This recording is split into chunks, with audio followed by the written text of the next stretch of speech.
आकाशवाणी मुंबई. तुषार पवार प्रादेशिक बातम्या देत आहे. ठळक बातम्या. देशाच्या खाजगी क्षेत्राअंतर्गत विकसित केलेल्या विक्रम-1 या पहिल्या कक्षीय प्रक्षेपकाचं चाचणी उड्डाण यशस्वी. पुण्यात 3 प्रमुख राष्ट्रीय महामार्गाच्या विकास कामांची केंद्रीय महामार्ग मंत्री आणि मुख्यमंत्र्यांच्या उपस्थितीत पायाभरणी.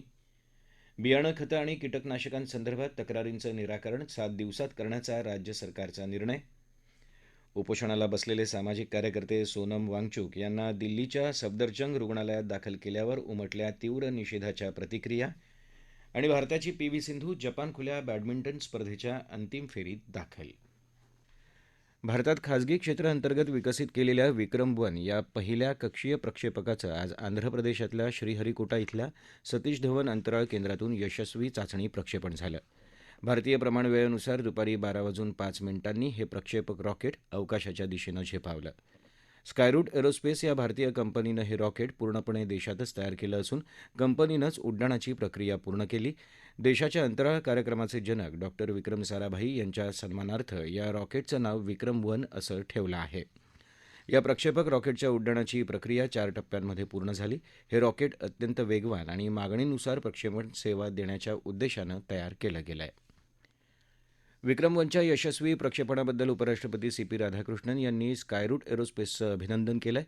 हे ऐतिहासिक यश भारताच्या अंतराळ क्षेत्राच्या वाटचालीतल्या एका नव्या अध्यायाचा प्रारंभ असून अंतराळ क्षेत्रात खाजगी क्षेत्राच्या वाढत्या क्षमतेची प्रचिती देणारं आहे, असं त्यांनी म्हटलं आहे. प्रधानमंत्री नरेंद्र मोदी यांनीही स्कायरूट एरोस्पेसच्या पथकाशी दूरध्वनीवरून संवाद साधला आणि त्यांचं अभिनंदन केलं.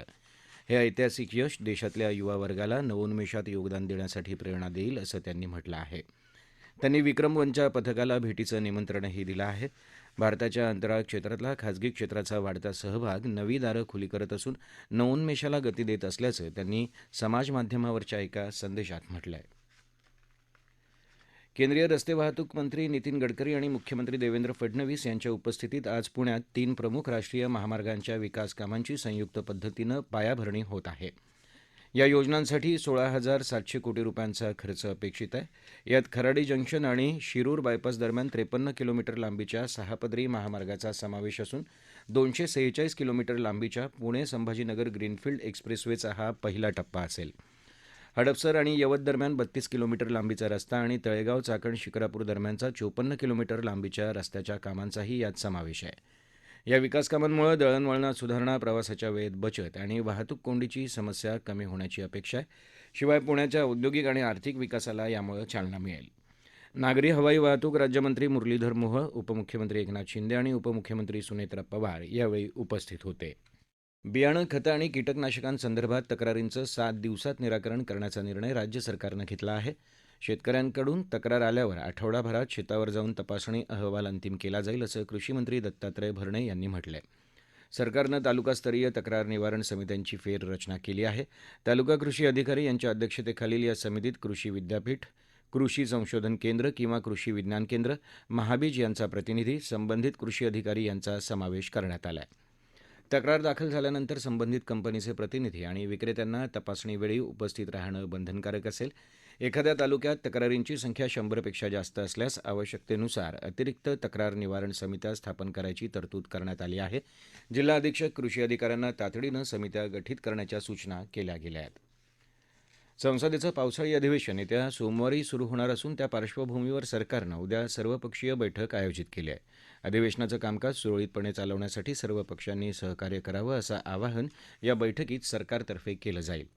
दरम्यान संसदेच्या पावसाळी अधिवेशनाच्या पार्श्वभूमीवर काल नवी दिल्लीत केंद्रीय मंत्रिमंडळाची बैठक झाली. या बैठकीत संसदेच्या आगामी अधिवेशनाच्या व्यूहरचनेबद्दल चर्चा करण्यात आली. संसदेचं पावसाळी अधिवेशन येत्या 13 ऑगस्टपर्यंत चालणार आहे. पालघरमधल्या वाढवण बंदराजवळ जागतिक दर्जाची कृषी बाजारपेठ उभारण्याच्या राज्य सरकारच्या योजनेचं महाराष्ट्रातल्या कांदा उत्पादक शेतकऱ्यांनी स्वागत केलं आहे. मात्र भारताला कांदा व्यापारात जगात अग्रेसर राष्ट्र बनवण्यासाठी नाशिकचा राष्ट्रीय कांदा निर्यात केंद्र म्हणूनही विकास करावा, अशी मागणी महाराष्ट्र कांदा उत्पादक संघटनेनं केली आहे. देशाची कांदा राजधानी म्हणून ओळखल्या जाणाऱ्या नाशिकचा भारताच्या कांदा उत्पादन, व्यापार आणि निर्यातीत मोठा वाटा आहे. त्यामुळे वाढवण बंदराशी जोडलेलं एक विशेष निर्यात केंद्र म्हणून नाशिकचा विकास केला जावा, अशी मागणी संघटनेनं केली आहे. या प्रादेशिक बातम्या आकाशवाणीच्या मुंबई केंद्रावरून देत आहोत. आकाशवाणी मुंबईच्या एअर न्यूज मुंबई या इंस्टाग्राम पेजवर तुम्हाला दिवसभर महत्त्वाच्या बातम्या वाचता येतील. प्रादेशिक बातमीपत्रात आपलं पुन्हा एकदा स्वागत. नीट परीक्षा पेपरफुटीच्या मुद्द्यावर केंद्रीय शिक्षण मंत्री धर्मेंद्र प्रधान यांच्या राजीनाम्याची मागणी करत नवी दिल्लीत जंतर मंतर इथं बेमुदत उपोषणाला बसलेले सामाजिक कार्यकर्ते सोनम वांगचुक यांना आज दिल्ली पोलिसांनी उपोषण स्थळावरून हलवलं आणि वैद्यकीय उपचारांसाठी सफदरजंग रुग्णालयात दाखल केलं. गेले 20 दिवस केलेल्या उपोषणामुळे वांगचुक यांची प्रकृती खालावल्यानं दिल्ली उच्च न्यायालयाचे आदेश आणि तज्ज्ञ डॉक्टरांच्या सल्ल्यानुसार त्यांना रुग्णालयात हलवल्याचं पोलीस उपायुक्तांनी सांगितलं. वांगचुक यांची प्रकृती स्थिर असल्याची माहिती रुग्णालयाच्या अधीक्षकांनी दिली आहे. वांगचुक यांना रुग्णालयात हलवल्यानंतर काही वेळातच कॉक्रोच जनता पार्टीचे संस्थापक अभिजित दिपके यांनी बेमुदत उपोषणाला सुरुवात केली. त्यांनी प्रधानमंत्री नरेंद्र मोदी यांच्या राजीनाम्याचीही मागणी केली आहे. ऑल इंडिया स्टुडंट असोसिएशननं हे आंदोलन सुरूच राहील असं म्हटलं असून संघटनेच्या 3 विद्यार्थी आंदोलनकर्त्यांनी बेमुदत उपोषण सुरूच ठेवायचा निर्णय जाहीर केला आहे. संसदेच्या पावसाळी अधिवेशनाच्या पहिल्या दिवशी येत्या सोमवारी संसदेवर मोर्चा काढायचा निर्धारही कायम असल्याचं आंदोलकांनी म्हटलंय. सोनम वांगचुक यांना आंदोलनस्थळावरून हलवण्याच्या कारवाईवर अनेक विरोधी पक्षांनी टीका केली. या देशात शांततापूर्ण आंदोलनं देखील करू दिली जात नाहीत. बळाचा वापर करून लोकशाही मोडीत काढली जाते आणि संपूर्ण जग हे पाहतंय अशी टीका शिवसेना उद्धव बाळासाहेब ठाकरे पक्षाचे नेते आदित्य ठाकरे यांनी केली आहे. राष्ट्रवादी काँग्रेस शरदचंद्र पवार पक्षाचे अध्यक्ष शरद पवार यांनीही केंद्र सरकारची भूमिका बेजबाबदार असल्याचं म्हटलंय. सरकार विद्यार्थ्यांच्या मागण्यांकडे लक्ष देण्याऐवजी मूकदर्शक बनलं असल्याची टीका त्यांनी केली. सोनम वांगचुक यांचा आवाज केवळ त्यांच्या स्वतःपुरता मर्यादित नाही, तर तो देशभरातल्या युवा वर्गाचा तसंच नीट पेपरफुटी प्रकरणातल्या पीडितांचा आवाज असल्याची प्रतिक्रिया काँग्रेसचे नेते बाळासाहेब थोरात यांनी व्यक्त केली आहे. शेतीसाठी पाणी आणि खतांचा वापर मर्यादित करण्यासाठी कृत्रिम बुद्धिमत्ता अर्थात एआयचा वापर करता येईल असं प्रतिपादन केंद्रीय मंत्री नितीन गडकरी यांनी आज केलं.